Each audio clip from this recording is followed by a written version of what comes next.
నమస్తే, welcome to Ujjal TV. ఇవాళ మనతోటి బీఆర్ఎస్ రాష్ట్ర నాయకురాలు సుశీల రెడ్డి గారు ఉన్నారు. వారితో మాట్లాడే ప్రయత్నం చేద్దాం. మేడం నమస్తే. మేడం నమస్తే. రాష్ట్రంలో చాలా సమస్యలు ఉన్నాయి, ప్రధానంగా స్టూడెంట్స్ పాపం వాళ్ళు చదువుకునే విద్యార్థులు. నిన్నగా మనం పేపర్లో చూసాం, గొడ్డు కారంతో వాళ్ళకి భోజనం పెట్టినటువంటి పరిస్థితి. ఇంకా సంక్షేమ హాస్టల్లో చాలా మంది విద్యార్థులు చనిపోయిన పరిస్థితి కూడా మనం చాలా గతంలో చూసాం. ఇన్ని సమస్యలు రాష్ట్రంలో స్టూడెంట్స్ పరిస్థితి ఉంటే కేవలం రాష్ట్రంలో సమస్యలు ఏమైనట్టు కేటీఆర్ గారిని టార్గెట్ చేయడము, అసలు స్టూడెంట్స్ నిర్లక్ష్యం చేయడం ఎలా చూస్తున్నారంటారు? స్టూడెంట్లు అని గుర్తొస్తే నాకు దుఃఖం ఆగది.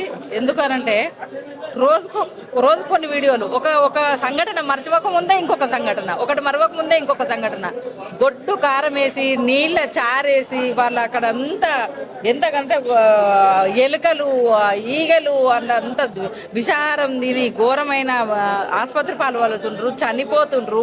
సిగ్గు లేకుండా ఒక ప్రభుత్వము, అంతకుముందు ఏదైతే కేసీఆర్ గారి ప్రభుత్వంలో ఎస్సీలకు బీసీలకు వెనుకబడిన తరగతుల వారికి అందరికీ విద్యను అందించాలనే ఆకాంక్షతోని 1000 గురుకులాలు పెట్టి వాళ్ళకు ఎంత మంచిగా అంటే నిజంగా కూడా చాలా చెప్పినట్టే చేసిండ్రు. కేసీఆర్ గారు మనమరు, కేటీఆర్ గారు కొడుకు వాళ్ళ బిడ్డ ఏదైతే తింటారో అట్లనే అన్నంత అరటిపండు, గుడ్డు, పాలు, సన్నబియ్యము అంత మంచిగా ఇచ్చి వాళ్ళకు ఇట్లా చేస్తా అంటే నిజంగా కూడా ఇది ఎంత దారుణం అంటే మాకు నిజంగా కూడా వాళ్ళ ఉసురు తలుగుతుంది రేవంత్ రెడ్డికి.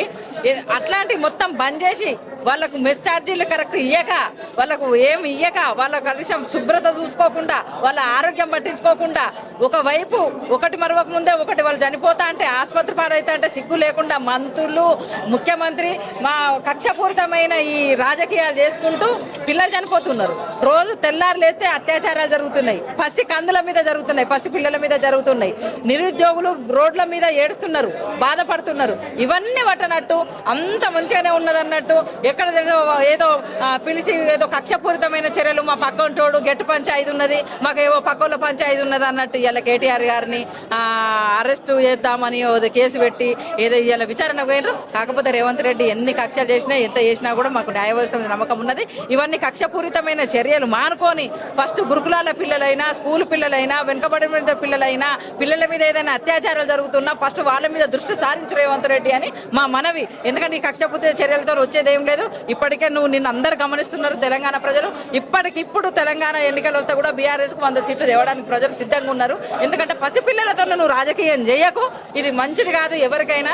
ఎందుకంటే ఓట్లు రేపు వస్తాయి, ఎల్లుండి పోతాయి, ప్రభుత్వాలు వస్తాయి పోతాయి.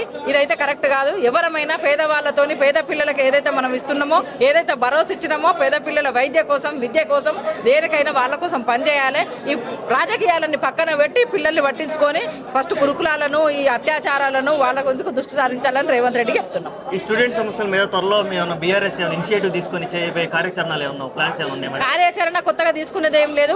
ప్రతి క్షణం అన్ని పరీక్షిస్తూనే ఉన్నారు. అందుకే కదా కోపం రేవంత్ రెడ్డికి, అందుకే కోపం.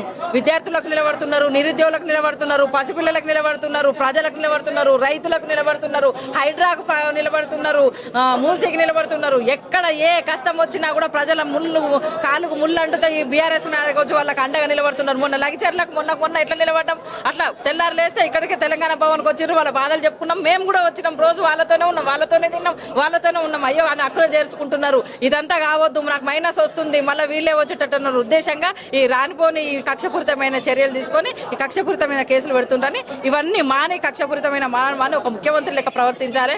అందరి బాధలు, ప్రజల బాధలు, స్టూడెంట్ బాధలు అందరూ పట్టించుకోవాలని కోరుకుంటున్నాం. జై తెలంగాణ. Okay madam, thanks.